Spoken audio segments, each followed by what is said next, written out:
नमस्कार, live series के night bulletin दिन भर बिहार में आपका स्वागत है। खबरों की शुरुआत करेंगे, लेकिन उससे पहले एक नजर डालते हैं आज की सुर्खियों पर। बिहार में सफाई कर्मचारियों के लिए बनेगा आयोग, सीएम नीतीश का बड़ा ऐलान। मुख्यमंत्री ने पटना संग्रहालय के नवनिर्मित गंगा गैलरी का किया उद्घाटन। तेजस्वी यादव का बड़ा ऐलान, शराबबंदी खत्म करेंगे। मृत्यु लोक से आकर बिहार चुनाव में वोट करे मांझी का तंज। डिप्टी सीएम सम्राट चौधरी को मिली जान से मारने की धमकी। सामाजिक न्याय के रास्ते पर चल रही है वीआईपी पार्टी, बोले मुकेश सहनी।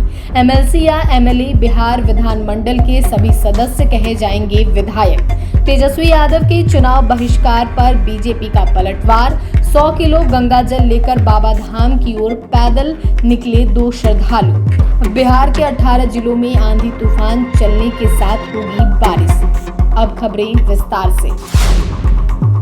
मुख्यमंत्री नीतीश कुमार इन दिनों लगातार बिहार के लोगों को सौगातें दे रहे हैं। इस बीच उन्होंने आज बिहार में सफाई कर्मचारी के हित में बड़ा फैसला ले लिया है। दरअसल सीएम नीतीश कुमार ने बिहार राज्य सफाई कर्मचारी आयोग के गठन का निर्देश दिया है। आज सुबह मुख्यमंत्री ने खुद ही अपने सोशल मीडिया अकाउंट एक्स के जरिए एक पोस्ट शेयर की, इसकी जानकारी दी। सीएम नीतीश ने इस फैसले को लेकर खुशी जाहिर की है। साथ ही इस आयोग के गठन से इसका फायदा कैसे सफाई कर्मियों को मिलेगा, इसे लेकर अपनी बात रखी। सीएम नीतीश कुमार ने पोस्ट शेयर कर लिखा कि मुझे यह बताते हुए प्रसन्नता हो रही है कि बिहार राज्य में सफाई कर्मचारियों के अधिकारों और हितों की सुरक्षा, कल्याण, पुनर्वास, सामाजिक उत्थान, शिकायतों के निवारण और विभिन्न कल्याणकारी योजनाओं की निगरानी सुनिश्चित करने के लिए मैंने बिहार राज्य सफाई कर्मचारी आयोग के गठन का विभाग को निर्देश दिया है। मुख्यमंत्री नीतीश कुमार ने आज पटना संग्रहालय परिसर में निर्मित गंगा गैलरी, पाटली गैलरी और प्रेक्षागृह का उद्घाटन किया। उन्होंने शिलापट्ट अनावरण कर फीता काटकर इन नवनिर्मित संरचनाओं को जनता को समर्पित किया। उद्घाटन के बाद मुख्यमंत्री ने संग्रहालय भवन का निरीक्षण किया और वहां स्थापित नवीन पदार्थों की गहराई से अवलोकन किया। इस दौरान उन्होंने अधिकारियों से संग्रहालय की व्यवस्था और प्रस्तुतिकरण को लेकर विस्तृत जानकारी ली। मुख्यमंत्री ने कहा कि पटना संग्रहालय और उन्नयन और विस्तृतीकरण कार्य अत्यंत संतोषजनक ढंग से चल रहा है। उन्होंने बताया कि संग्रहालय ऐतिहासिक दृष्टि से अत्यंत महत्वपूर्ण है और इसमें संग्रहित पुरातात्विक एवं ऐतिहासिक धरोहरों के समुचित संरक्षण हेतु आधुनिक सुविधाएं विकसित की जा रही है। मुख्यमंत्री ने अधिकारियों को परिसर के सुचारू संचालन और बेहतर रखरखाव के लिए आवश्यक निर्देश भी दिए। बिहार में वर्ष 2016 से लागू शराबबंदी को खत्म करने पर नेता प्रतिपक्ष तेजस्वी यादव ने रविवार को बड़ा बयान दे दिया। उन्होंने कहा कि बिहार विधानसभा चुनाव के बाद उनकी सरकार बनेगी तो इसकी समीक्षा होगी। शराबबंदी को लेकर कई किस्म के सवाल उठते हैं। ऐसे में सरकार बनने पर समाज के बुद्धिजीवियों से इस पर चर्चा होगी। सरकार में जो लोग होंगे उनसे और अधिकारियों से भी विमर्श किया जाएगा। उसके बाद शराबबंदी पर आगे क्या किया जाए, इस पर उचित फैसला होगा। वहीं बिहार में लगातार सामने आ रहे जघन्य अपराध के मामलों पर नीतीश सरकार को आड़े हाथों लेते हुए तेजस्वी ने कहा कि नीतीश सरकार में अपराधी विजय सम्राट हो गए हैं। उनका इशारा बिहार के दोनों उप मुख्यमंत्री सम्राट चौधरी और विजय सिन्हा पर था। उन्होंने कहा कि अपराधियों पर कोई कार्रवाई नहीं हो रही है। बिहार में इसी साल के अंत तक विधानसभा चुनाव होने हैं, लेकिन इस चुनाव से पहले निर्वाचन आयोग ने बिहार में विशेष गहन मतदाता पुनरीक्षण कार्य करा रहा है। लेकिन बिहार में एसआईआर को लेकर राजद, कांग्रेस समेत सभी विपक्षी दल लगातार गंभीर सवाल उठा रहे हैं। इस मुद्दे पर विपक्ष सदन में लगातार सख्त विरोध करने की बात कर रहा है। कुछ दिनों पहले बिहार विधानसभा में भी वोटर लिस्ट रिवीजन को लेकर काफी हंगामा देखने को मिला था। इस बीच केंद्रीय मंत्री जीतन राम मांझी ने इस मुद्दे को लेकर राजद और कांग्रेस पर तंज कसा है। जीतन राम मांझी ने कहा है कि राजद चाहती है कि जो मर चुके हैं वो मृत्यु लोक से आकर वोट करें। एसआईआर के विरोध को लेकर विपक्ष पर चुटकी लेते हुए जीतन राम मांझी ने एक्स पर एक वीडियो शेयर करते हुए कहा, चुनाव आयोग के एसआईआर का विरोध कर असल कारण इस तरह का फर्जीवाड़ा है। आरजेडी, कांग्रेस सहित कई विपक्षी पार्टियां चाहती हैं कि जिनकी मृत्यु हो चुकी है वो मृत्यु लोक से आकर बिहार चुनाव में पूर्व की भांति वोट करें। बिहार में अब डिप्टी सीएम सम्राट चौधरी को जान से मारने की धमकी दी गई है। व्हाट्सएप के जरिए एक अज्ञात नंबर से मैसेज किया गया, जिसमें धमकी दिया गया कि 24 घंटे के भीतर सम्राट चौधरी को गोली मार देंगे। जानकारी के मुताबिक एक समर्थक के फोन पर अज्ञात नंबर से मैसेज किया गया। आनन फानन में इसकी जानकारी पुलिस को दी गई, जिसके बाद पुलिस मामले की जांच पड़ताल में जुट गई है। यह धमकी भरा मैसेज शनिवार की रात को दिया गया। पुलिस अज्ञात नंबर को ट्रेस कर रही है और उसी के आधार पर बदमाश की तलाश कर रही है। व्हाट्सएप पर मैसेज में साफ लिखा है कि 24 घंटे के अंदर सम्राट चौधरी को गोली मार दूंगा, सच बोल रहा हूं। वहीं सूत्रों की माने तो सम्राट चौधरी की सुरक्षा में जितने भी सुरक्षाकर्मी तैनात हैं उन्हें यह जानकारी दे दी गई है, जिसके बाद सभी सुरक्षाकर्मी अलर्ट हो गए। विकासशील इंसान पार्टी वीआईपी के राष्ट्रीय अध्यक्ष और बिहार सरकार के पूर्व मंत्री मुकेश सहनी आज मुजफ्फरपुर पहुंचे, जहां उन्होंने वीरांगना फूलन देवी की पुण्यतिथि पर आयोजित स्मृति सभा में भाग लिया।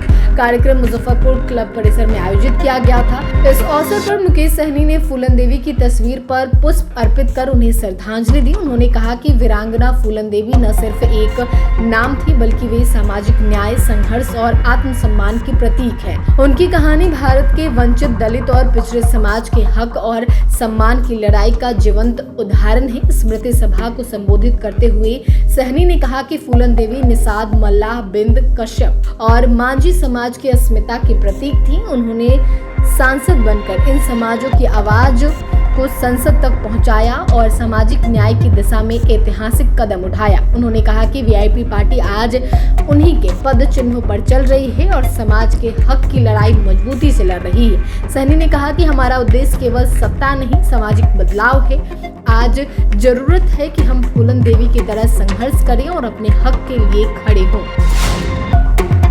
बिहार विधान परिषद के सदस्यों को अब विधायक कहा जाएगा। हाल में हुए एक निर्णय के अनुसार बिहार में विधान परिषद के सदस्यों को अब विधायक कहे जाने की अनुमति दी गई है। यह निर्णय भारत सरकार के स्तर पर लिया गया है ताकि विधानमंडल के दोनों सदनों के सदस्यों को एक समान रूप से विधायक कहा जा सके। भारतीय संसदीय शासन व्यवस्था में पहले विधान परिषद की ही स्थापना हुई थी। बाद में जब विधानसभा की स्थापना हुई तो इसी सदन के सदस्यों को विधायक कहा जाने लगा। इस संबंध में पत्रकारों से बात करते हुए बिहार विधान परिषद के सभापति अवधेश नारायण सिंह ने कहा कि लोकसभा और राज्यसभा के सदस्यों के लिए जैसे सांसद का पदनाम है, इसी तर्ज पर विधानमंडल के सदस्यों के पदनाम में एकाक रूपता का निर्धारण किया गया है। अब विधानसभा के सदस्यों की तरह ही विधान परिषद के सदस्यों को भी विधायक कहा जाएगा।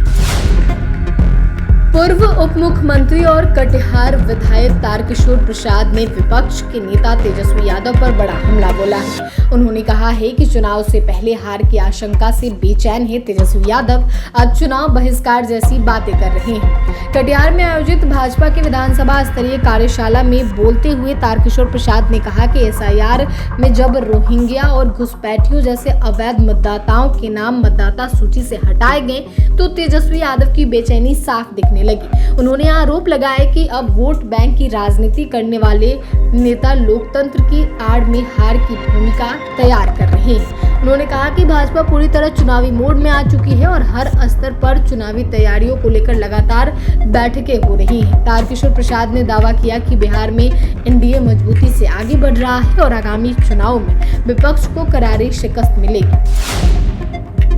सावन माह में बाबा बैद्यनाथ धाम देवघर जाने वाले कांवड़ियों का रेल उत्तरवाहिनी गंगा तट से निरंतर जारी है। सुल्तानगंज के पवित्र घाट से रोजाना लाखों शिवभक्त गंगा जल लेकर 105 किलोमीटर की कठिन यात्रा पर निकल रहे हैं। देश विदेश से आए श्रद्धालु गंगा स्नान के बाद आस्था और श्रद्धा से ओतप्रोत होकर बोलबम के जयकारों के साथ बाबा धाम की ओर प्रस्थान कर रहे हैं। इसी श्रद्धालु समूह में 2 युवा अजय गुप्ता और कुंदन सहनी राजधानी मुगलसराय उत्तर प्रदेश से चलकर सुल्तानगंज पहुंचे हैं। यहां से उन्होंने 100 किलो गंगाजल विशेष पात्रों में भरकर कांवड़ में रखा है और नंगे पांव पक्की सड़क से होते हुए 105 किलोमीटर की दूरी तय कर बाबा बैद्यनाथ मंदिर जल अर्पण के लिए रवाना हुए हैं। इन दोनों युवाओं की यात्रा सिर्फ धार्मिक नहीं बल्कि सामाजिक संदेशों से भी जुड़ा हुआ है। अजय और कुंदन का उद्देश्य है कि गौ माता को राष्ट्रीय माता का दर्जा दिलाना और गरीब असहाय लोगों के लिए एक आश्रम की स्थापना करना।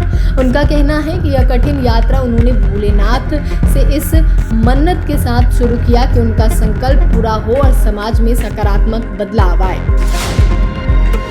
मानसून के समय में भी बिहार के कई जिलों में सूखे जैसी स्थिति है। सीतामढ़ी, शिवहर, समस्तीपुर और दरभंगा जैसे जिलों में वाटर लेवल 60 फीट नीचे चला गया है। सामान्य से कम बारिश होने की वजह से किसान काफी परेशानी का सामना कर रहे हैं। इस बीच मौसम विभाग ने बताया कि अगले 24 घंटे के दौरान बिहार के 18 जिलों में बारिश हो सकती है। मौसम विभाग के मुताबिक 1 जून से 26 जुलाई तक मौसम में औसतन 258.0 मिलीमीटर वर्षा दर्ज की गई है, जो सामान्य से 43% कम है। पूरे बिहार में सिर्फ गया ऐसा जिला है जहां सामान्य से 20% अधिक बारिश हुई। वहीं नवादा, औरंगाबाद, रोहतास, जमुई, बांका, कैमूर, शेखपुरा और लखीसराय जैसे 8 जिलों में सामान्य बारिश रिकॉर्ड की गई।